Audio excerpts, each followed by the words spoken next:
Hi friends, AC ജിമ്മാണോ non AC ജിമ്മാണോ workout ചെയ്യാൻ നല്ലത്? ഇന്നലെ എൻ്റെ ഒരു ഫ്രണ്ടിനോട് ഇതിനെക്കുറിച്ച് സംസാരിച്ചു. അപ്പോൾ അവൻ പറയുന്നത് ഇതാണ്, AC ജിമ്മാകുമ്പോൾ നമ്മൾ പെട്ടെന്ന് വിയർക്കൊന്നുമില്ലല്ലോ, നോൺ AC ജിമ്മാകുമ്പോൾ നമ്മൾ ഒരുപാട് വിയർക്കും, അപ്പോൾ അതിലൂടെ ഒരുപാട് ഫാറ്റ് ബേൺ ആവില്ല എന്നാണ് ചോദിക്കുന്നത്. ഇത് പല ആളുകൾക്കുള്ളൊരു സംശയമാണ്. യഥാർത്ഥത്തിൽ നമ്മൾ ഒരുപാട് വിയർക്കുക എന്ന് പറഞ്ഞാൽ അതിൻ്റെ അർത്ഥം ഒരുപാട് ഫാറ്റ് ബേൺ ആവാന്നല്ല. വിയർക്കുക എന്ന് പറഞ്ഞാൽ നമ്മുടെ ബോഡിയിലെ കൂളിംഗ് സിസ്റ്റത്തിൻ്റെ ഒരു ഭാഗമാണ്. നമ്മൾ ബോഡി ടെമ്പറേച്ചർ മാനേജ് ചെയ്യാനും ബോഡി ഓവർ ഹീറ്റ് ആവുന്നത് തടയാനൊക്കെ ഉള്ളൊരു സംവിധാനമാണ് വിയർക്കുക എന്ന് പറഞ്ഞാൽ. അതിലൂടെ നമുക്ക് ഒരുപാട് ഇലക്ട്രോലൈറ്റ്സ് നഷ്ടപ്പെട്ടു പോകുന്നുണ്ട് എന്നുള്ളത് മറ്റൊരു കാര്യമാണ്.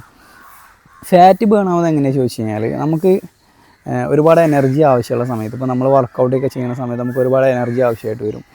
അപ്പോൾ നമ്മൾ ഫാറ്റിനെ ഫാറ്റി ആസിഡ്സ് ആയിട്ട് കൺവേർട്ട് ചെയ്തിട്ട് ഇതിനെ ബ്ലഡ് സ്ട്രീമിലേക്ക് ഒഴുക്കിവിട്ട് അത് മൈറ്റോകോൺഡ്രിയയിൽ വെച്ചിട്ടാണ് നമ്മൾ എനർജി പ്രൊഡ്യൂസ് ചെയ്യുന്നത്. അപ്പോൾ മൈറ്റോകോൺഡ്രിയയിലെത്തി ഫാറ്റിനെ കത്തിച്ച് എനർജിയാക്കി മാറ്റുന്നു. ഓക്കെ, അപ്പോൾ നമ്മൾ ഒരുപാട് എക്സസൈസ് ചെയ്യുമ്പോൾ നമുക്ക് ഒരുപാട് എനർജി ആവശ്യമായിട്ട് വരും. അപ്പോൾ നമ്മൾ ഒരുപാട് ഫാറ്റ് ബേൺ ആവും. ഇതാണ് ഫാറ്റ് ബേണിങ്. പിന്നെ നോൺ AC ജിമ്മാകുമ്പോൾ നല്ല ചൂടുള്ള കാലാവസ്ഥയൊക്കെ ആകുമ്പോൾ പെട്ടെന്ന് ടയേർഡായിട്ട് നമ്മൾ ഉദ്ദേശിച്ച രീതിയിൽ പെർഫോം ചെയ്യാൻ പറ്റിയെന്ന് വരില്ല. അപ്പം അങ്ങനെ നോക്കുമ്പം AC ജിമ്മാണ് നല്ലത്. എങ്കിലും കൺസിസ്റ്റൻസിയാണ് പ്രധാനം. ക്യാഷ് ഉണ്ടെന്നുണ്ടെങ്കിൽ നമുക്ക് 2500-3000 രൂപ കൊടുത്ത് അഡ്മിഷൻ എടുക്കാൻ ആർക്കും പറ്റും.